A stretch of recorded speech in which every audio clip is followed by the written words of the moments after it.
everybody. Welcome to the Two Rotarians podcast. Well, You'll edit this, yeah. Oh no, we're not editing. Oh that. yeah, I know. There are actually three. But you're wondering why there's three people sitting here. That's because we have a guest. You've been waiting. You've been waiting for us to have a guest, and here he is, Greg Yank, live with the Two Rotarians. How you like them apples? Ken Cooley and David Cobb, it's a pleasure to be here with you. Thank you. It's a pleasure. Two having you. seasoned Rotarians, including one club president. Past was and past. future. I was just at your meeting, although you didn't run it. That's true. You didn't run the meeting. Our current president. Current president did. But your footprint was all over it, Ken. Oh, is that a good thing or a bad thing? It's a good thing.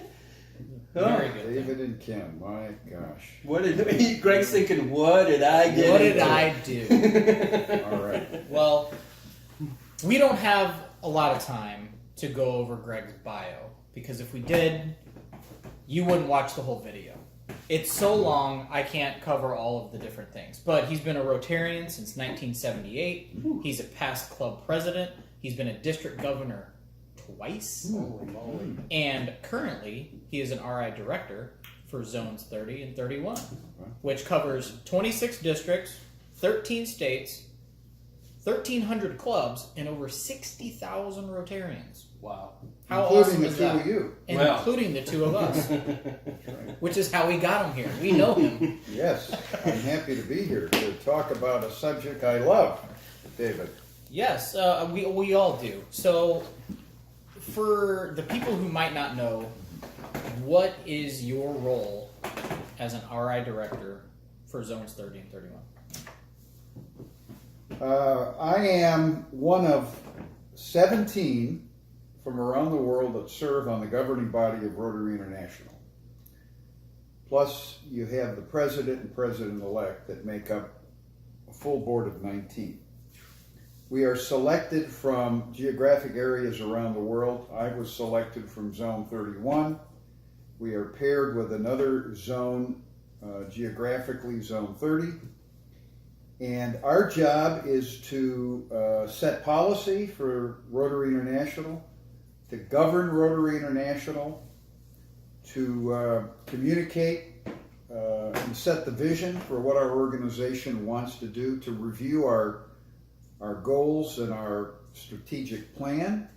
We have 4 meetings a year, plus we're all on committees. I serve as the board liaison to the Strategic Planning Committee and the Audit Committee. Wow. So, like any board of directors, we are fiduciarily responsible for the organization. It's a 2-year term. The board changes every year.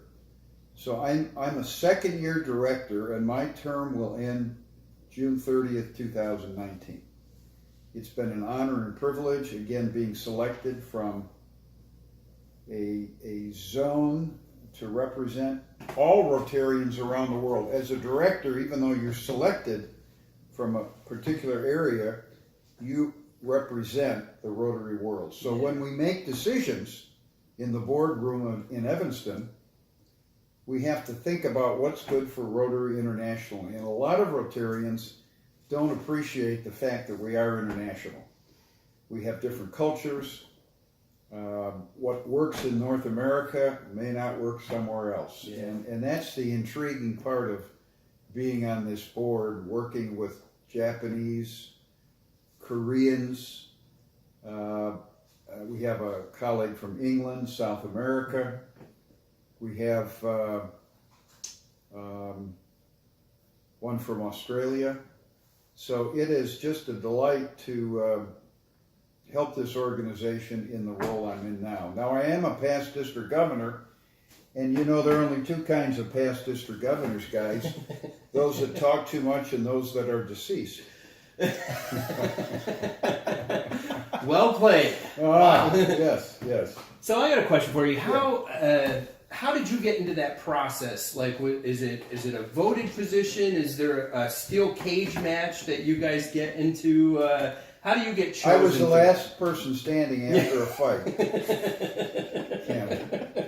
No, you have to be a past governor, and to be a past governor, you have to be president of your own club. So the progression would be from the club up to Rotary International, club president, district governor. Typically, after you're governor, there are opportunities at the zone level, maybe to serve on a Rotary International board. But I was selected. There are 14 districts in Zone 31. Then we're paired with Zone 30. So as you said, there are 26 districts. And every 4 years, those districts in Zone 31 select a person to serve on the nominating committee.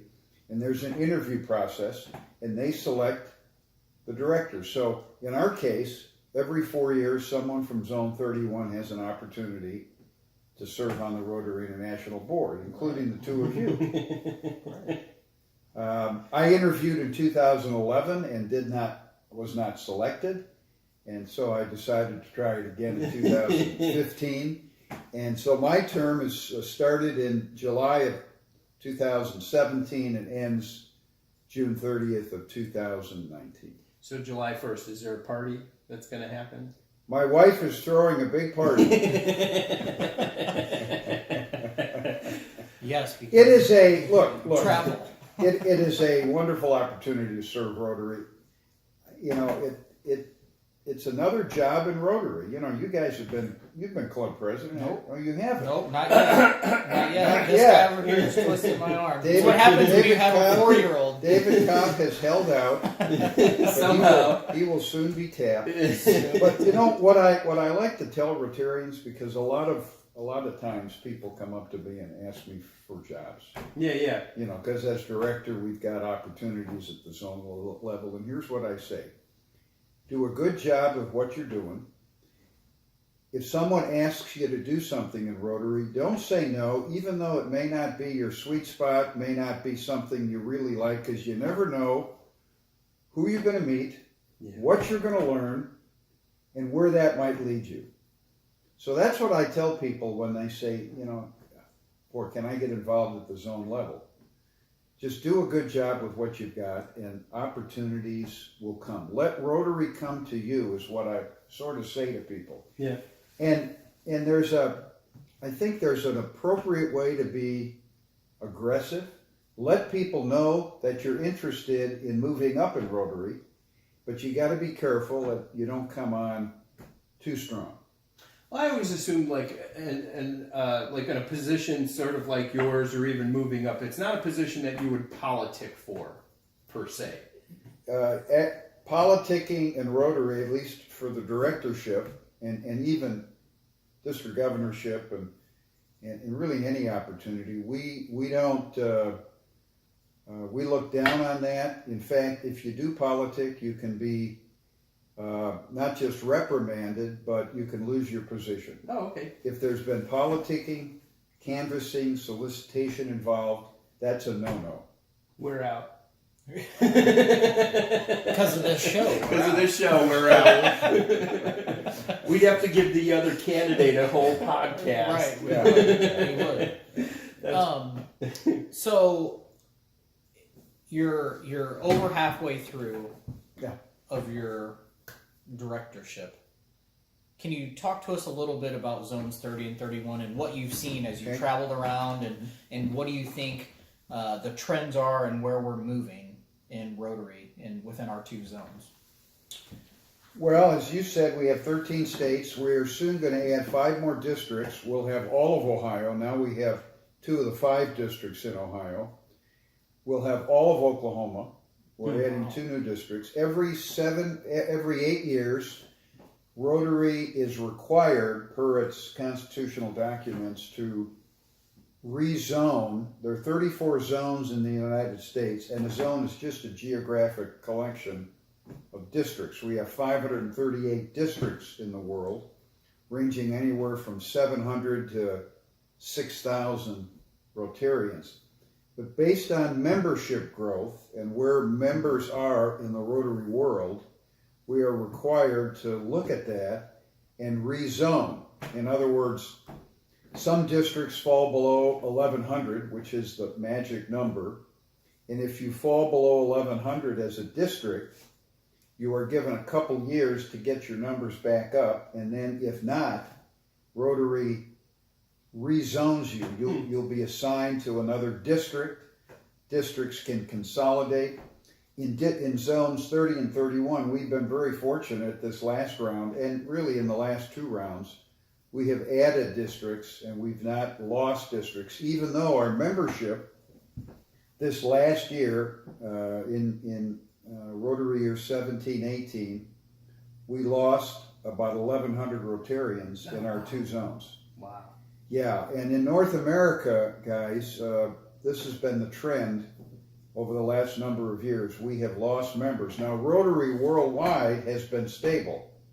About 1.2 million Rotarians worldwide. We're growing in Asia, India, Africa, Australia, New Zealand, Great Britain and Ireland, and North America. We are losing influence in the Rotary world.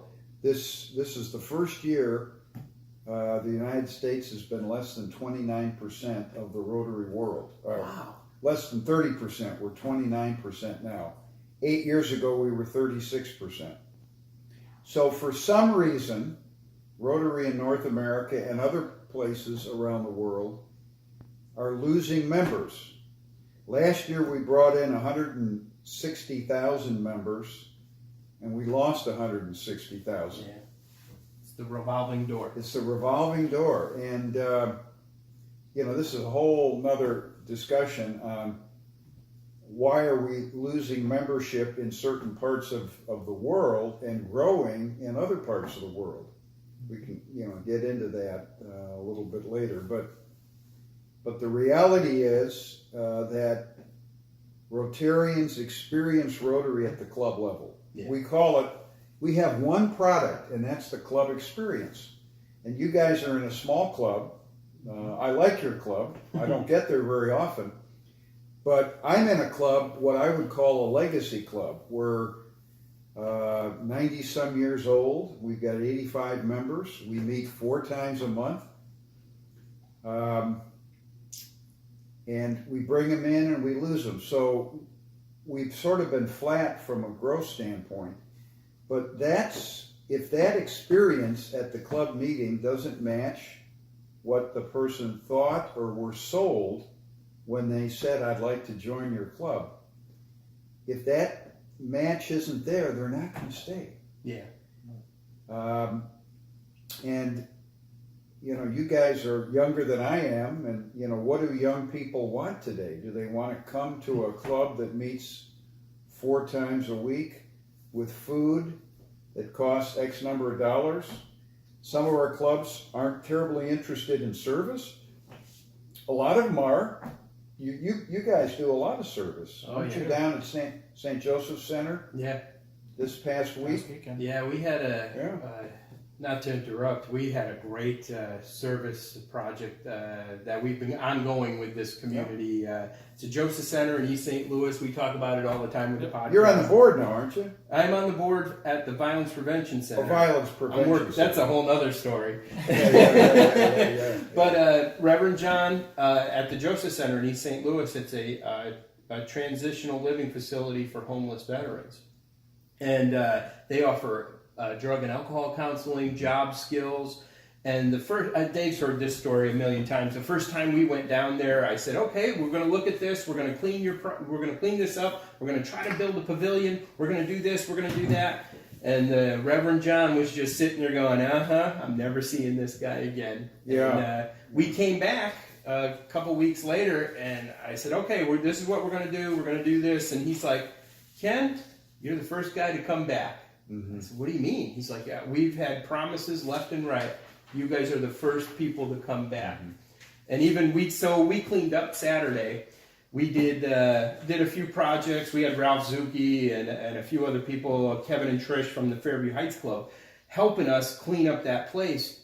but I had everybody bring crock pots and bring homemade food and stuff. And Glenn, the cook down there, he just looked at me. He goes, "You guys are a blessing. People don't come down here for us and do this." Sure. So, and I don't cry easy, Yeah. but I totally cry easy. But You're a softie. I'm He is a a softie. But see, that's an example of hands-on community service. Yeah. Cleaning something up. And I think a lot of younger people, and even, older Rotarians, like to do that kind of thing. So clubs have to offer opportunities. Yeah. Different things for different people. Some like to write checks. They don't want to get involved. But many, want to improve their communities. That's why a lot of people join Rotary. Because it's not only a networking, community leader opportunity to mix with people in the community, leaders in the community, but the service aspect, which is one of our grounding principles, service above self, as you know so well. Yeah. With that, as you've traveled around, how do you see clubs that are maybe doing things that are different to keep their members engaged? We do Facebook Live videos for our meetings. We try to do this podcast to get the message out there in case people can't make it to a meeting.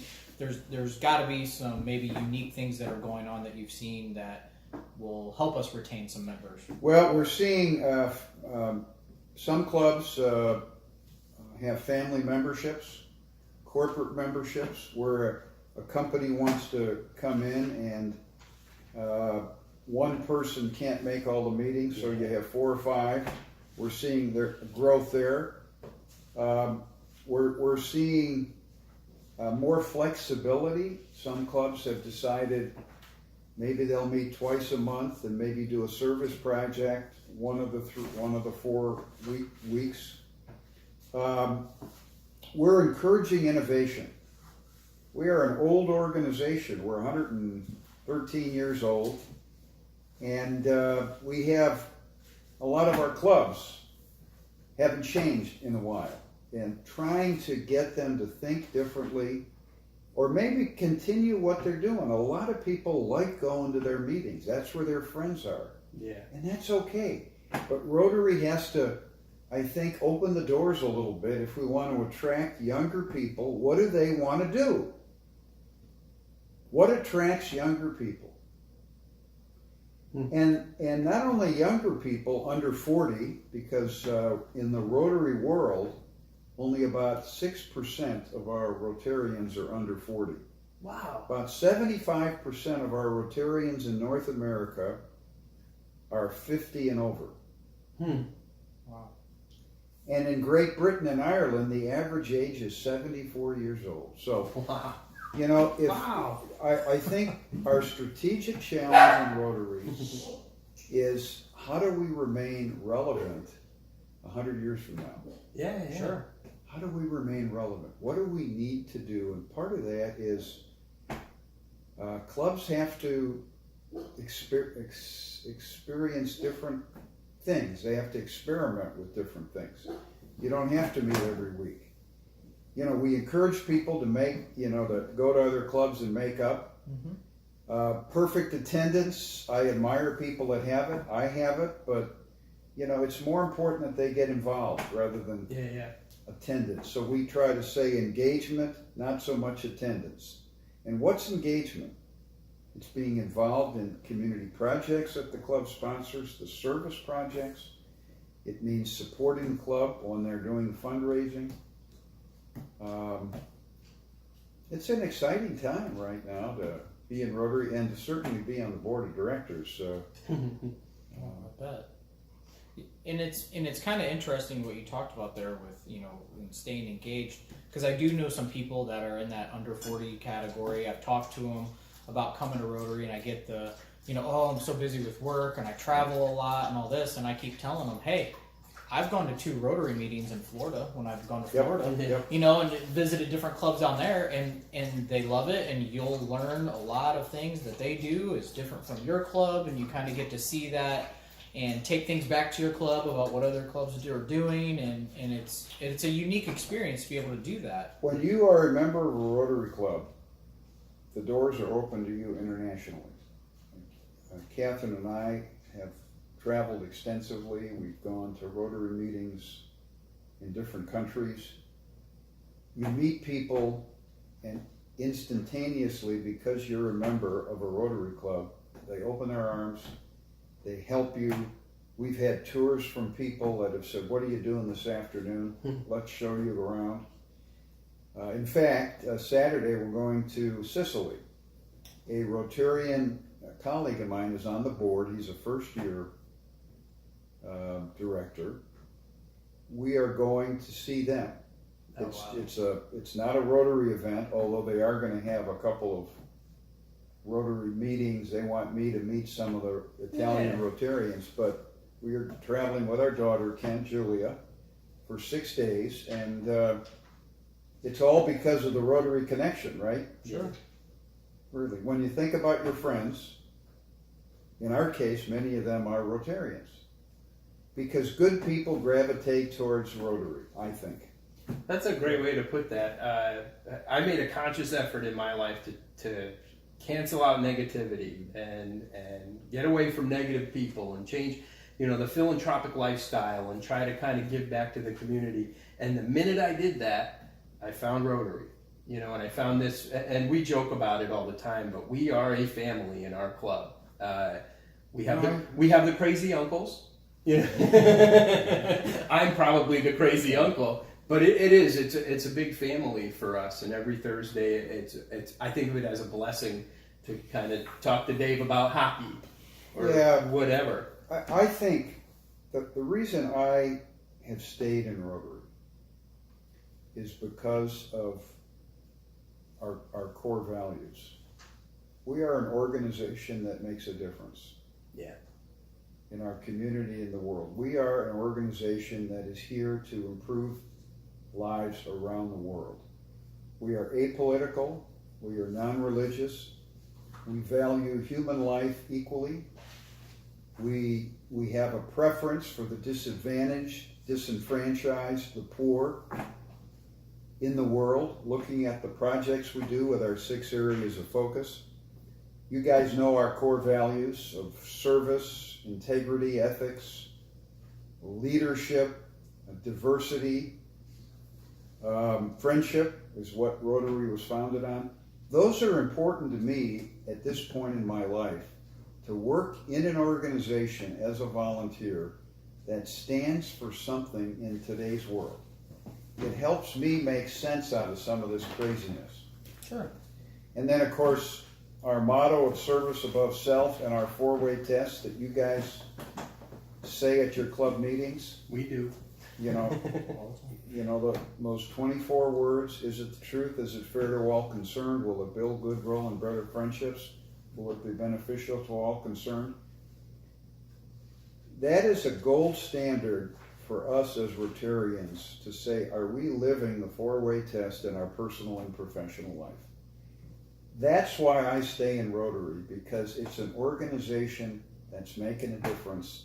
And as an individual, I can do some things, but collectively, think of what we've done in this community, and think of what we're doing around the world to improve the human condition. I mean, this is big time stuff, guys. And, everybody's not converted to that. Yeah. Everybody doesn't see Rotary like I do. But we offer so much to people.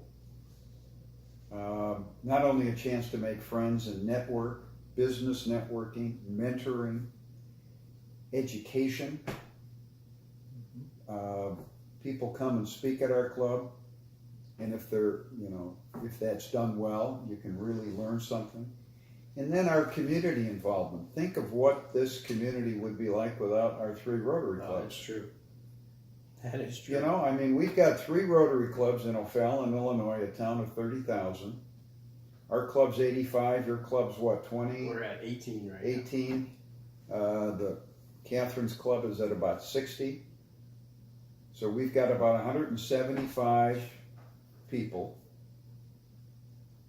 They're doing a lot of good work. Yeah. And we just have to, invite people to join us. Come to a service project, come to a meeting. They don't have to join, but unless they come and see what we're doing, they're never going to get that opportunity, right? Yeah, we do that. We tell them that all the time. We don't care if you're a Rotarian. Yeah. We just want the help. We had a couple people from Scott Air Force Base down at the Joseph Center because they heard we were going to be down there. So, I mean, and are they going to join Rotary or you never know, but they know that they spent their Saturday changing lives because of our group. And of course, look, we'd be remiss if we didn't mention our polio effort.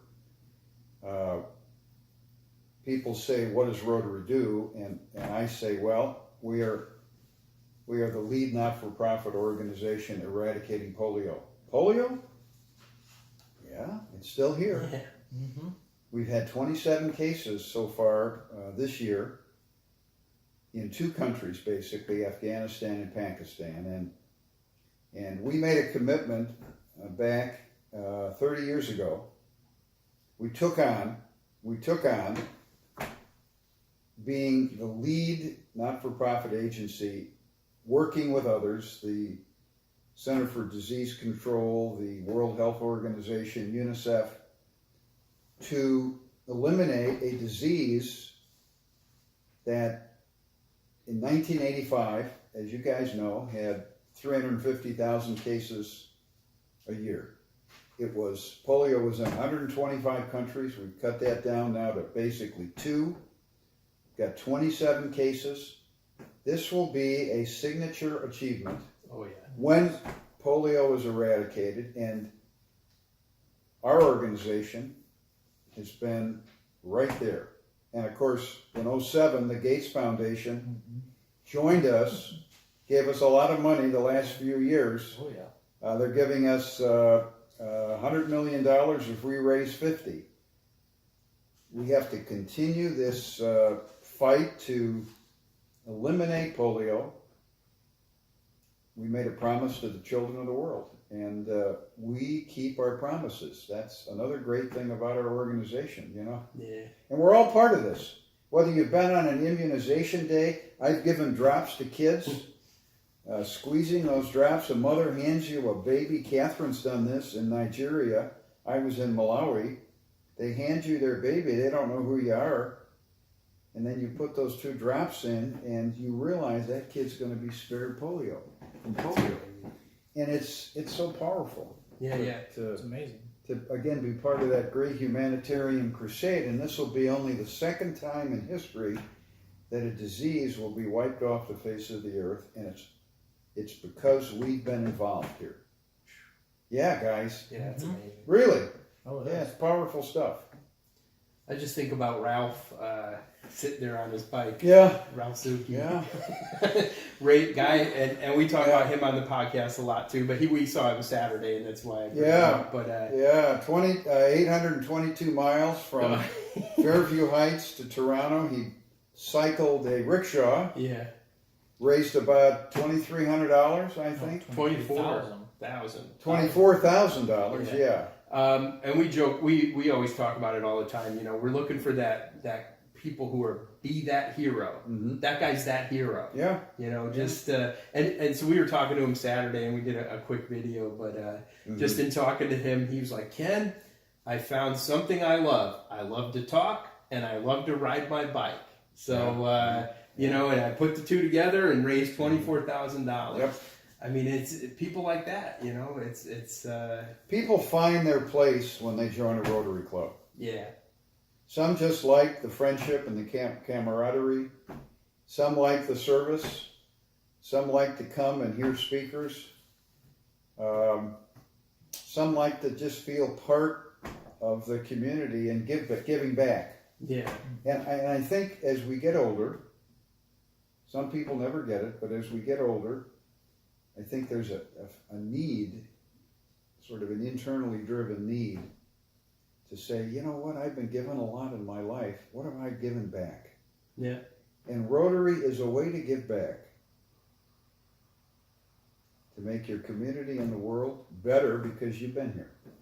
Does that make sense? Oh yeah, it does to me. You guys, Oh, it does to me. It makes perfect sense, and it's good that you talked about that, because there's actually something that I wanted to bring up, and this kind of leads right into that.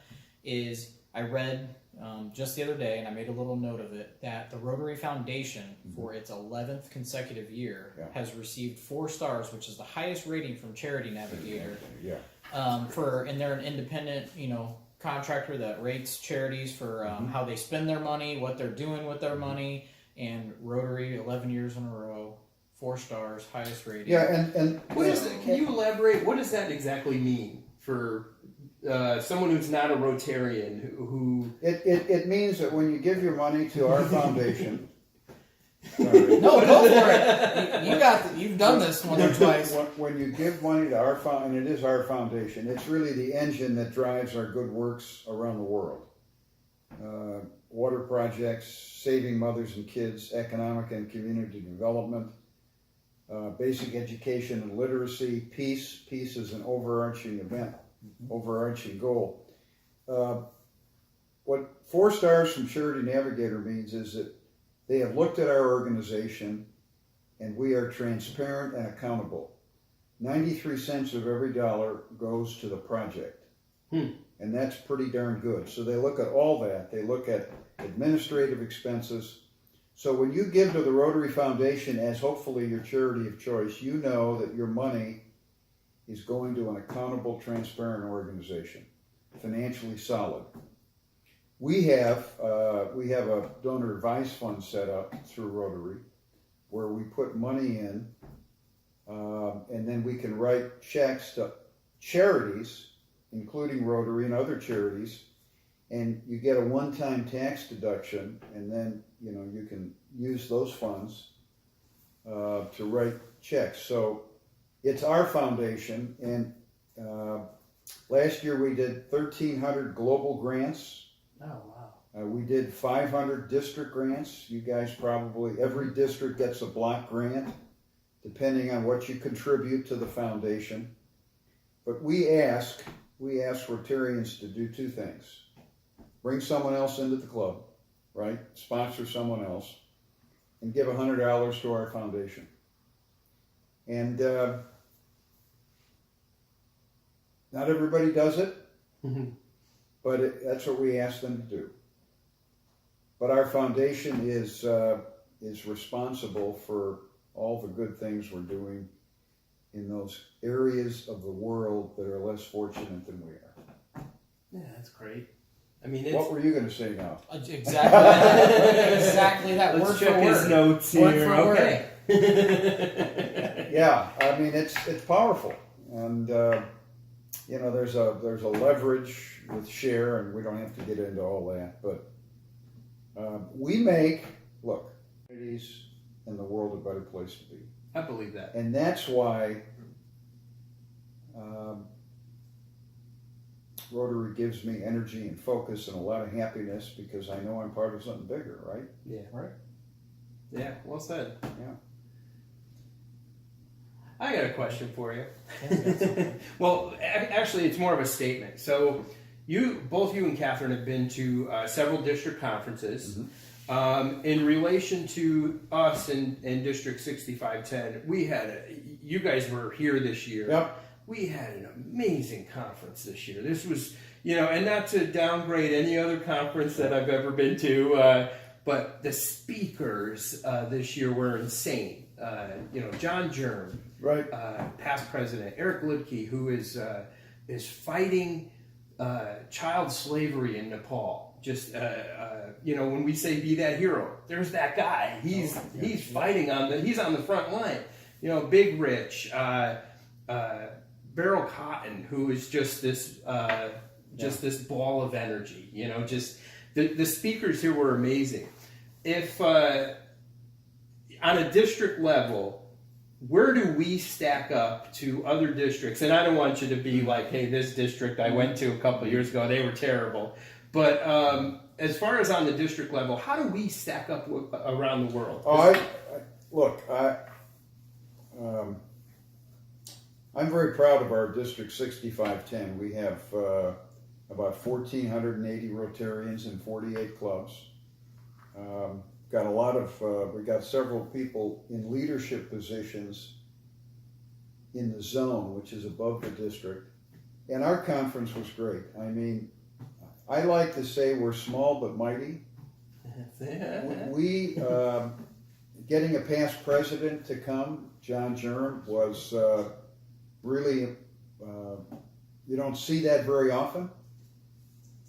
It was so nice to be able to make this conference. Catherine and I were in England and Scotland last year, representing the president of Rotary International, as Beryl Cotton did here. Yeah. We were their aides, and again, that's another, when you think of the power and magic of Rotary, we met them last October in England. Catherine was the president's rep to her district when she was governor, and when Janice, our governor, asked us our thoughts on a president rep, Catherine recommended Beryl, and then her husband Tony was a past district governor. So it's those connections. So I'm very proud of what we did. It was really a good conference. I've been to these conferences where there's just speaker stacked upon speaker, no free time at all. You know, we had that beautiful short memorial service. It was, you know, where we remembered some of our fallen comrades. So we have a great district, Ken. Yeah. We're not that big. I mean, one of our districts is 4,500 Rotarians in Oklahoma. Wow. But I'm proud of what we've got here. So it was a good one. We've been to a lot of them. I always tell Dave I feel spoiled because of the connections that both you and Catherine have made. In just the past year, I've met 3 past presidents. Mm-hmm. I've met several, you know, up and coming. But you're going to stuff. You went to Toronto, didn't you? No, actually, I did not make Toronto this year. Did you go to Atlanta? No, it's been my schedule has been so. Have you been to an international? I have never been to an international conference. Well, Houston's coming up. I heard Hawaii's coming. Hawaii's coming up. After places to visit. I have to work on Mrs. Cooley, and because clearly someone's the boss, and it's not Mr. Cooley, but we'll get there. I think we'll get there. You're not the boss? No, boss. Huh? Please. I'm the boss in this household. I believe that. Yeah. Okay. My wife is sitting there, not wanting to come on camera, and she's a past district governor.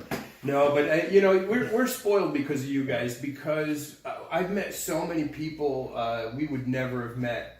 You know, Jennifer Jones, just an absolute joy of energy and. You always manage to get her. I love Jennifer Jones. You're in love with her. No, well, you know, there's something there. Ken's in love with you, Jennifer. Stop it. If you ever hear this, Jennifer. But with that said, here comes the red.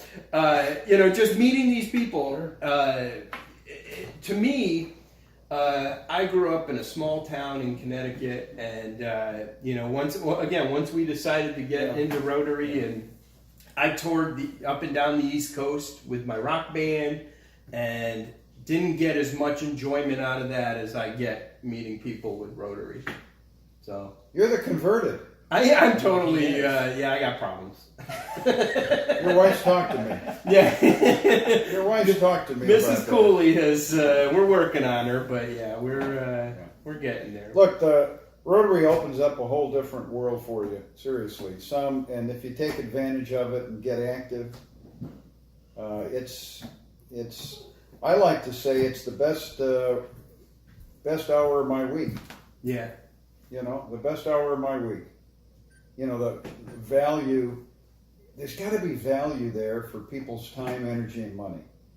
And that's why clubs, if you belong to a healthy club that's doing things, that's active and attractive, they're going to keep the members that come to them. If it's an unhealthy club, you're going to have people leaving through the back door. But if you join something you got to help make it good. And you guys do that. I mean, this podcast, like we were talking, this isn't done. I don't know how many Rotary clubs or districts do what you guys are doing. Once a month, is it? Yeah, we usually try to get once a month. Once a month. This is uploaded to YouTube. I'll come back. Yeah. Great. We'd love to have you back. We'd love to have you back anytime. If the boss will allow it. Once your schedule lightens up a little bit, there you go. That's true too. Yeah, I'm always amazed. Having that. I have a little bit of an inside track on you guys, but I'm always amazed at the amount of travel that in talking to Ian Risley in Springfield last year about how much you guys all. Your schedules are just all over the place. When I found out you were going to be here and were able to do this, we jumped on it because we know that you're traveling all over the place. Well, every presidents. I think Ian Risley had 30 days in his own bed. Yeah. When he was president. And depending on how you perceive the job of director, I feel it's my responsibility to get to our 26 districts. So I have a goal of getting to every district over my 2 years, and I'm going to achieve that. Plus, there's committee meetings, there's travel. It's been good though. It's been a little hectic. It goes in spurts, but it's coming to an end. I have 233 days left. And who's counting? And I can't get reelected. So even if asked, I'm not going to serve again. Catherine's back there smiling. Although, is she, I know she's busy, but does she have any plans in jumping into a role like that? I think she shook her head. I won't tell you what direction that happened. Catherine is a very accomplished Rotarian in her own right. She's been tabbed to be my successor is Floyd Lancia. And as a director, you have to convene, and you've been to what we call an institute. Yeah. We have to put on a big meeting every year for our zones, 2 zones. We get about 400 people. This past year it was in Montgomery, Alabama, the year before Springfield.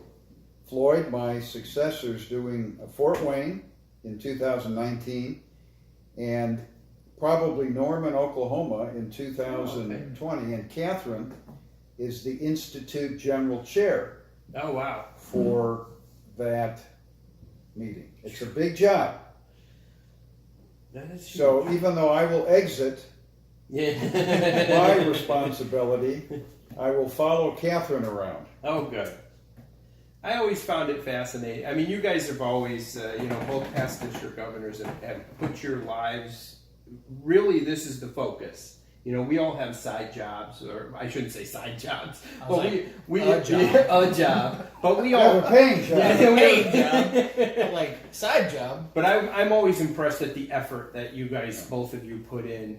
We had a visioning one year, and you were sick as a dog. There was a health issue, and you had showed up because you felt it was that important for you to be there at just on our club level. Just to make sure that we were going in the right direction. And I'll never forget that. I was like, I don't even understand why Greg's here at this point. You were sort of a wild man in that, I recall. I'm always a wild man. That recall. He misbehaved. Never. All the time. Never. Well, visioning, and you guys know, visioning, if you go through a club visioning event, you take a good hard look at your club, the good, the bad, and the ugly. And it's just taking a look at what you're providing your members. Is it attractive? Why would they join your club? Yeah. Right? Mm-hmm. You set some priorities for the next 2 or 3 years. So I forget when that was. Oh, that was several years ago. A good 5-6 years ago. But I'm not sure if he called me good, bad, or ugly. No comment. You know it better than I do, don't you? No comment. No, All but right. listen, just the fact that you guys are doing this, I congratulate you Oh, thanks. for the time you're taking. I hope you get speakers. Are we done? No. No. Unless you want to, Well, No, no. unless you want to kick us out. Yeah, we'll No, wrap that's- it up. this is enough. Yeah, this is enough. Delighted to be with you guys. Thank you for the opportunity to share my love for Rotary. Yeah. It's important in my life. I'm at a different point though in my life than you guys. You know, and see what I really think it allows people to do. You know, everybody defines success differently, and I made these comments on Saturday night. People are looking to be successful, right? However they define that. But to move from success to significance in your life, how do you do that? You can be successful on all fronts. But see, I think Rotary allows us to live a life of significance because of what we do, the people we affect, and how it affects us. Because you can't help but be changed when you're part of something bigger than yourself. So, Well said. thanks, guys. And on those words of wisdom, I'd like to thank you for your time. Yeah, you're Appreciate welcome. you joining us. You're welcome. And stay tuned for the next podcast. Yeah. Bye. See everybody. ya. Good night. Bye.